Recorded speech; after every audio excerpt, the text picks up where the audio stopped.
আসসালামু আলাইকুম প্রিয় শিক্ষার্থীরা, আশা করি সবাই খুব ভালো আছো এবং নিরাপদে আছো। তোমাদের রসায়ন প্রথম পত্রের গুণগত রসায়ন অধ্যায়টি নিয়ে আলোচনা করা হচ্ছে। আজ এই অধ্যায়ের রাদারফোর্ডের আলফা কণা বিচ্ছুরণ পরীক্ষা, রাদারফোর্ডের পরমাণু মডেল, রাদারফোর্ডের পরমাণু মডেলের সীমাবদ্ধতা সম্পর্কে আলোচনা করা হবে। শিক্ষার্থীরা, শুরুতেই আমরা জেনে নিব আলফা কণা কি। এটি একটি জ্ঞানমূলক প্রশ্ন। ইতোমধ্যেই তোমাদের প্রথম ক্লাসে ম্যাম পরমাণুর মূল কণিকা পড়িয়েছে। সেই ক্লাসে তোমাদেরকে আলফা কণা সম্পর্কে ধারণা দেওয়া হয়েছিল। সেখানে আমরা কম্পোজিট কণা নামে একটি কণা পড়েছি, যার উদাহরণ ছিল আলফা কণা। আজ আমরা জ্ঞানমূলক প্রশ্ন হিসেবে জানব আলফা কণা কি। তোমরা এই প্রশ্নটি জ্ঞানমূলক প্রশ্ন হিসেবে ভালোভাবে শিখবে। আমাদের বোর্ডে এই প্রশ্নটি অনেকবার এসেছে। এছাড়াও তোমাদের এমসিকিউ অংশের জন্য আলফা কণার অংশটি অনেক গুরুত্বপূর্ণ। শিক্ষার্থীরা, আলফা কণার সংজ্ঞাটি হলো হিলিয়াম পরমাণু হতে দুটি ইলেকট্রনকে সরিয়ে নিলে যে দ্বি-ধনাত্মক চার্জ বিশিষ্ট হিলিয়াম নিউক্লিয়াস পাওয়া যায় তাকে আলফা কণা বলে। আমরা জানি হিলিয়ামকে He দ্বারা প্রকাশ করা হয়, যার পারমাণবিক সংখ্যা 2, ভর সংখ্যা 4। তাহলে যেহেতু প্রত্যেকটি পরমাণুর ক্ষেত্রে তার পারমাণবিক সংখ্যা ইকুয়ালস টু তার প্রোটন সংখ্যা ইকুয়ালস টু তার ইলেকট্রন সংখ্যা, হিলিয়ামের ক্ষেত্রেও দুটি যেহেতু তার পারমাণবিক সংখ্যা 2, তাহলে সেই ক্ষেত্রে তার ইলেকট্রন সংখ্যাও 2। তাহলে যদি আমরা তার থেকে দুটি ইলেকট্রন সরিয়ে নিই তবে লিখতে পারবো হিলিয়ামের উপর 2+। আর হিলিয়ামের উপর যখনই আমরা 2+ লিখব তাকেই তখন আমরা বলবো আলফা কণা। আর যেহেতু 2+ বলা হচ্ছে তাই বাংলায় তাকে আমরা বলছি দ্বি-ধনাত্মক চার্জ বিশিষ্ট। তাহলে সংজ্ঞাটিতে আমরা সহজ ভাষায় যেটি বলবো যে হিলিয়াম পরমাণু থেকে দুটি ইলেকট্রনকে সরিয়ে নিলে যে দ্বি-ধনাত্মক চার্জ বিশিষ্ট হিলিয়াম নিউক্লিয়াস পাওয়া যায় তাকে আলফা কণা বলে। এই পর্যায়ে আমরা আলফা কণার কিছু বৈশিষ্ট্য সম্পর্কে জানব। আলফা কণার প্রচণ্ড গতি থাকে, যার মান হলো 1 × 10⁷ মিটার পার সেকেন্ড থেকে 2.5 × 10⁷ মিটার পার সেকেন্ড পর্যন্ত। আর আলফা কণাকে হিলিয়াম 2, এখানে ম্যাম লিখলাম 4, তোমরা জানো মৌলের প্রতীকের বাম পাশে পারমাণবিক সংখ্যা এবং তার বাম পাশের উপরে ভর সংখ্যা লিখতে হয়। এখানে 2+ লিখলাম। 2+ ব্যতীত তাকে আমরা আলফা কণা বলতে পারবো না। তাহলে আলফা কণাকে এরূপে প্রকাশ করা হয়। এটা দ্বারা আমরা যা বুঝতে পারি আলফা কণাতে দুটি প্রোটন এবং দুটি নিউট্রন রয়েছে।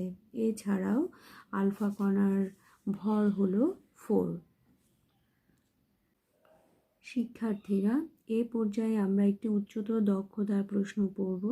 প্রশ্নটি হলো রাদারফোর্ডের আলফা কণা বিচ্ছুরণ পরীক্ষাটি ব্যাখ্যা করো।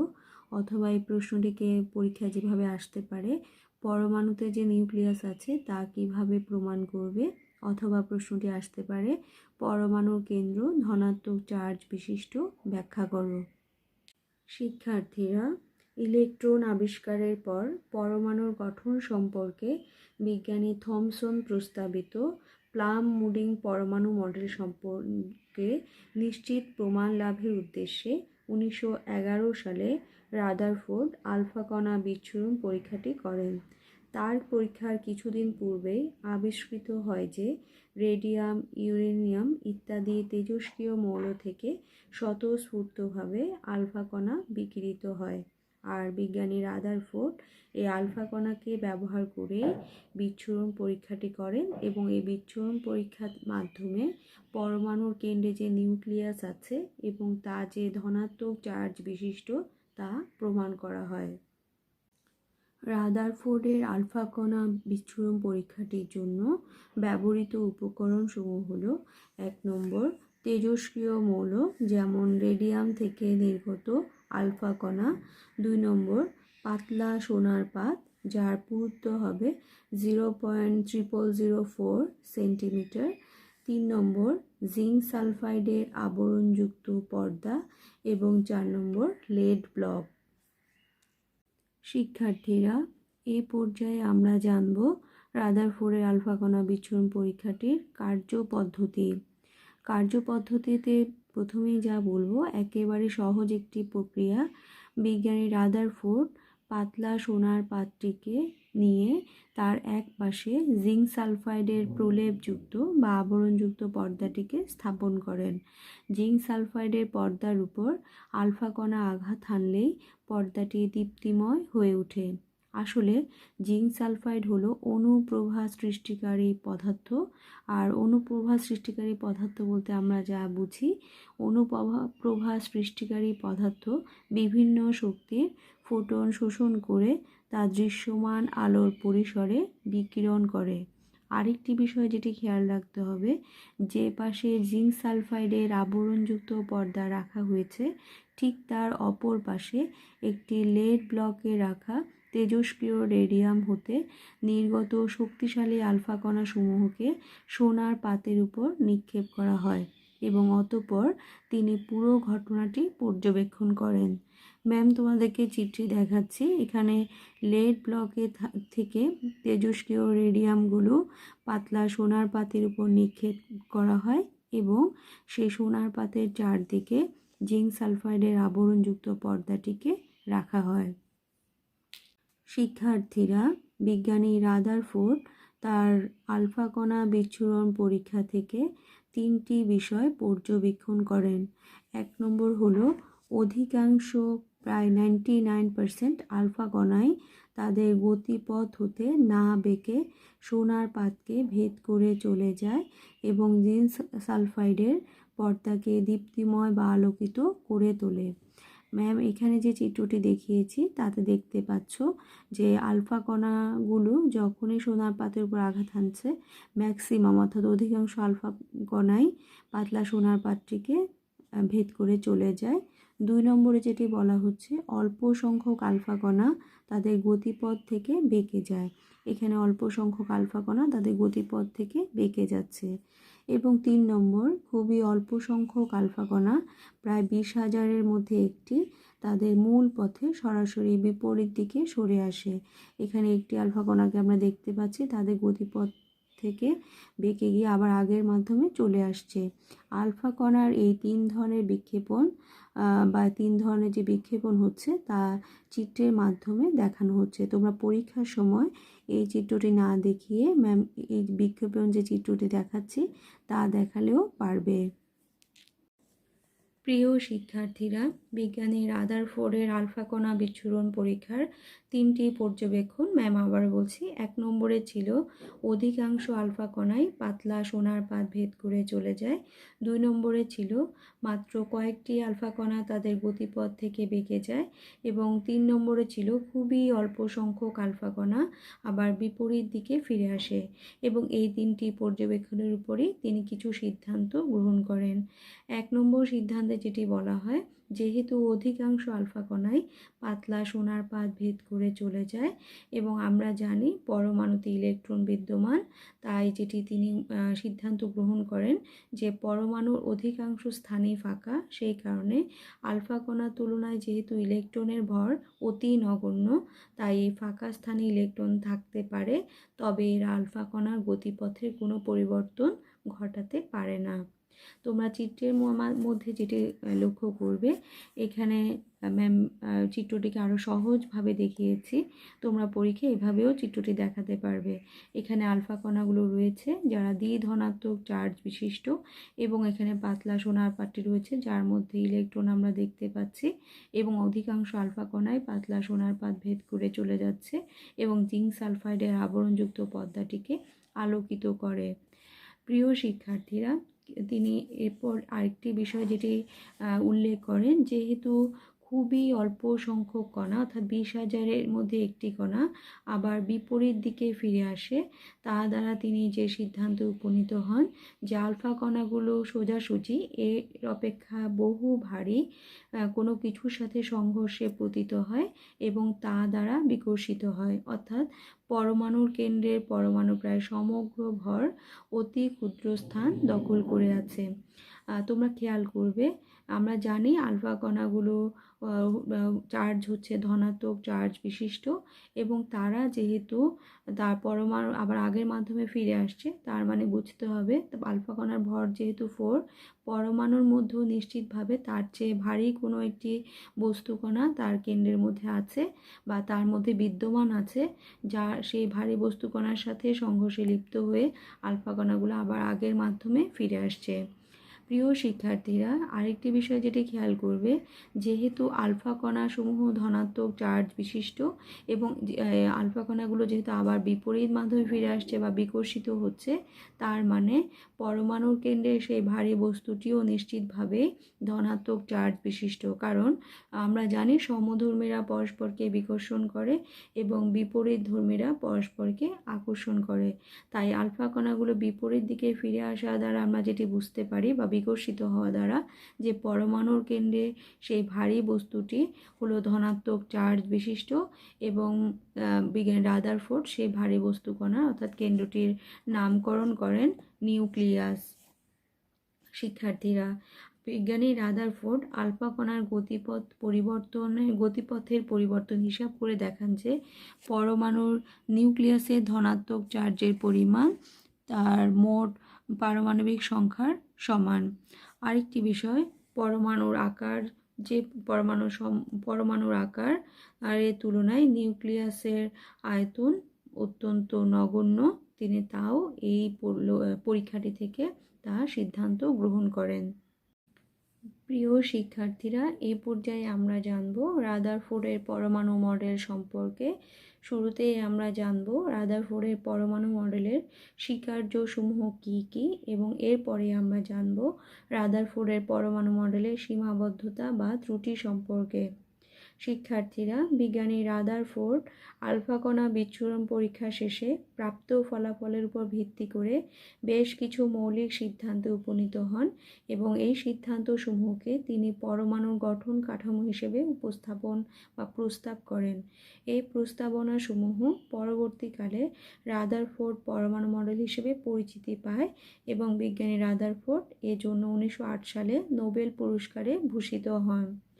বিজ্ঞানী রাদারফোর্ড 1911 সালে আলফা কণা বিচ্ছুরণ পরীক্ষা শেষে পরমাণু গঠন সম্পর্কে একটি মডেল উপস্থাপন করেন এবং তিনি তার এই মডেলটি সৌরজগতের সাথে তুলনা করে দেন বিধায় এটিকে রাদারফোর্ডের সোলার সিস্টেম অ্যাটম মডেল বা সৌর মডেলও বলা হয়।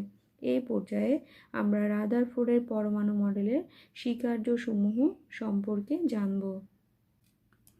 প্রিয় শিক্ষার্থীরা, রাদারফোর্ডের পরমাণু মডেলের 1 নম্বর স্বীকার্য হলো গোলাকার পরমাণুর কেন্দ্রস্থলে একটি ধনাত্মক চার্জ বিশিষ্ট ভারী বস্তু বিদ্যমান। এই ভারী বস্তুকে পরমাণু নিউক্লিয়াস বলা হয়। পরমাণুর মোট আয়তনের তুলনায় নিউক্লিয়াসের আয়তন অতি নগণ্য। নিউক্লিয়াসে পরমাণুর সমস্ত ধনাত্মক চার্জ ও প্রায় সমস্ত ভর কেন্দ্রীভূত থাকে। খেয়াল করবে শিক্ষার্থীরা, কিছুক্ষণ আগেই ম্যাম তোমাদেরকে আলফা কণা বিচ্ছুরণ পরীক্ষাটি সম্পর্কে বলেছি এবং তারই প্রেক্ষিতে যেহেতু রাদারফোর্ডের পরমাণু মডেলটি উপস্থাপিত হয়েছে, তাই বলা হচ্ছে পরমাণুর কেন্দ্রে ধনাত্মক চার্জ বিশিষ্ট একটি ভারী বস্তু কণা থাকবে এবং বিজ্ঞানী রাদারফোর্ড এই ভারী বস্তু কণাটিকে বলেছেন নিউক্লিয়াস এবং তিনি আরেকটি বিষয় যেটি উল্লেখ করেন, পরমাণুর মোট আয়তনের তুলনায় নিউক্লিয়াসের আয়তন অতি নগণ্য। 2 নম্বরে যেটি বলা হচ্ছে পরমাণু বিদ্যুৎ নিরপেক্ষ, কারণ পরমাণুতে নিউক্লিয়াসের ধনাত্মক চার্জের সমান সংখ্যক ঋণাত্মক চার্জ বিশিষ্ট ইলেকট্রন অবস্থান করে। অর্থাৎ একটি পরমাণুতে নিউক্লিয়াসে যতগুলো ধনাত্মক চার্জ থাকবে তারই সমান সংখ্যক ঋণাত্মক চার্জ পরমাণুতে অবস্থান করবে। এ কারণেই পরমাণু বিদ্যুৎ নিরপেক্ষ। 3 নম্বর যে স্বীকার্যটি সবচেয়ে গুরুত্বপূর্ণ, তাতে বলা হচ্ছে সৌরজগতের সূর্যকে কেন্দ্র করে গ্রহগুলো যেমন ঘূর্ণায়মান থাকে, ঠিক তেমনি পরমাণুর ইলেকট্রনগুলো নিউক্লিয়াসকে কেন্দ্র করে ঘূর্ণায়মান থাকে। সেই ক্ষেত্রে ধনাত্মক চার্জ বিশিষ্ট নিউক্লিয়াস এবং ঋণাত্মক চার্জ বিশিষ্ট ইলেকট্রনের মধ্যে পারস্পরিক স্থির বৈদ্যুতিক আকর্ষণ বল বিদ্যমান, যা কেন্দ্রমুখী। তোমরা জানো পরমাণুর কেন্দ্রে আমরা নিউক্লিয়াসকে রাখি এবং নিউক্লিয়াসের বাইরে আমরা ইলেকট্রনকে রাখি। তাহলে সেই ক্ষেত্রে তাদের মধ্যে এক ধরনের আকর্ষণ বল কাজ করবে। যেহেতু নিউক্লিয়াস কেন্দ্রে অবস্থান করে, তাই সেই আকর্ষণ বলটি হবে কেন্দ্রমুখী আকর্ষণ বল। এবং আমরা জানি সমধর্মীরা পরস্পরকে বিকর্ষণ করে, তাহলে সেই ক্ষেত্রে ইলেকট্রনের মধ্যে বিকর্ষণ বল কাজ করবে এবং তা হবে অবশ্যই, সেই বিকর্ষণটি অবশ্যই হবে কেন্দ্রবিমুখী, কারণ কেন্দ্রের দিকে তাদের আকর্ষণ বল বিদ্যমান। তাহলে রাদারফোর্ড যেটি উল্লেখ করেছেন, ধনাত্মক চার্জ বিশিষ্ট ধনাত্মক চার্জ বিশিষ্ট নিউক্লিয়াস এবং ঋণাত্মক চার্জ বিশিষ্ট ইলেকট্রনের মধ্যে পারস্পরিক স্থির বৈদ্যুতিক আকর্ষণজনিত কেন্দ্রমুখী বল এবং আবর্তনশীল ইলেকট্রনের কেন্দ্রবিমুখী বল পরস্পর সমান, অর্থাৎ তারা পরস্পরকে সমভার করে রাখে। যদি একটি অপেক্ষা অপরটির বলের পরিমাণ কম বেশি হতো, তবে এক পরমাণুটি হেলে থাকতো। শিক্ষার্থীরা, এই পর্যায়ে আমরা রাদারফোর্ডের পরমাণু মডেলের সীমাবদ্ধতা সম্পর্কে জানব। বিজ্ঞানী রাদারফোর্ডের এত সুন্দর মডেল উপস্থাপন করার পরেও তার পরমাণু মডেলের কিছু সীমাবদ্ধতা বা ত্রুটি দেখা যায়। ত্রুটিসমূহের মধ্যে 1 নম্বরে যেটি বলবো, বিজ্ঞানী রাদারফোর্ড তার মডেলটিকে সৌরজগতের সাথে তুলনা করেছেন, কিন্তু আমরা জানি সৌরজগতের গ্রহগুলো হলো চার্জবিহীন এবং পরমাণুর ক্ষেত্রে সেখানে ঋণাত্মক চার্জ বিশিষ্ট ইলেকট্রন এবং ধনাত্মক চার্জ বিশিষ্ট নিউক্লিয়াস বিদ্যমান। তাহলে একটি চার্জযুক্ত কণার সাথে কখনো চার্জবিহীন কণার তুলনা হতে পারে না। 2 নম্বরে যেটি বলা হচ্ছে, বিজ্ঞানী রাদারফোর্ড একটি তত্ত্ব উপস্থাপন করেন যে নিউক্লিয়াসকে কেন্দ্র করে ইলেকট্রনসমূহ আবর্তন করে। ম্যাক্সওয়েলের এই বিষয়ে যেটি উল্লেখযোগ্য সেটি হচ্ছে ম্যাক্সওয়েলের তড়িৎচুম্বকীয় একটি তত্ত্ব আছে, যেখানে বলা হয় কোনো চার্জযুক্ত বস্তু যখন কোনো বৃত্তাকার কক্ষপথে ঘূর্ণায়মান থাকে, তখন তা ক্রমাগত শক্তি বিকিরণ করবে এবং শক্তি বিকিরণ করতে করতে একটা সময় সেই কেন্দ্রে পতিত হবে শক্তি হারিয়ে। তাহলে যেহেতু রাদারফোর্ড উল্লেখ করেছে নিউক্লিয়াসকে কেন্দ্র করে ইলেকট্রনগুলো অবস্থান করবে বা ঘূর্ণায়মান থাকবে, তাহলে সেই ক্ষেত্রে ইলেকট্রন চার্জযুক্ত কণা সে যখন নিউক্লিয়াসকে কেন্দ্র করে ঘুরবে, ম্যাক্সওয়েলের তড়িৎচুম্বকীয় তত্ত্ব অনুসারে সেই ইলেকট্রন শক্তি হারাতে হারাতে চক্রাকারে ঘুরতে ঘুরতে শক্তি হারিয়ে একটি সময় কেন্দ্রে পতিত হবে, অর্থাৎ তখন আর পরমাণু অস্তিত্ব থাকবে না। 3 নম্বরে যেটি বলা হচ্ছে, হাইড্রোজেন পরমাণুর বর্ণালী সম্পর্কে কোনো সুষ্ঠু ব্যাখ্যা এই মডেল দিতে পারে না। যেমন এই মডেল অনুসারে যেটি বলা হচ্ছে, শক্তি বিকিরণ, যেমন আমরা জানি শক্তি বিকিরণ অবিচ্ছিন্নভাবে ঘটে, তাই পরমাণুর বর্ণালীতে সৃষ্ট রেখাসমূহ অবিচ্ছিন্ন হওয়া স্বাভাবিক, কিন্তু বর্ণালীতে সৃষ্ট রেখাসমূহ বিচ্ছিন্ন এবং বেশ উজ্জ্বল হয়। এই সম্পর্কে বা এই বিষয়ে বিস্তারিত আমরা বোরের পরমাণু মডেলে জেনে নেব। 4 নম্বরে যেটি বলা হচ্ছে, আবর্তনশীল ইলেকট্রনের কক্ষপথের আকার এবং আকৃতি সম্পর্কে রাদারফোর্ডের পরমাণু মডেলে কোনো ধারণা দেওয়া হয়নি। অর্থাৎ পরমাণু নিউক্লিয়াসকে কেন্দ্র করে ইলেকট্রন যে ঘূর্ণায়মান থাকবে, সেই ইলেকট্রনগুলো কোন ধরনের কক্ষপথে অবস্থান করবে বা ইলেকট্রনগুলো কোথায় অবস্থান করবে, তার আকার কেমন হবে বা আকৃতি সম্পর্কে রাদারফোর্ডের মডেলে কোনো বিষয় উল্লেখ করা হয়নি। 5 নম্বরে যেটি বলা হচ্ছে, একাধিক ইলেকট্রন বিশিষ্ট পরমাণুতে ইলেকট্রনগুলো নিউক্লিয়াসকে কিভাবে পরিভ্রমণ করবে তার কোনো উল্লেখও এই মতবাদে বা এই মডেলে উল্লেখ করা হয়নি। শিক্ষার্থীরা, এতক্ষণ পর্যন্ত যতটুকু অংশ তোমাদেরকে পড়ালাম, তোমরা তা বাসায় ভালোভাবে প্র্যাকটিস করবে। তোমরা বাসায় তা অবশ্যই লিখবে। তোমাদের যদি কোনো সমস্যা হয় বুঝতে, তোমরা তা কমেন্টস করে জানাবে। সবাই খুব ভালো থাকবে। ধন্যবাদ।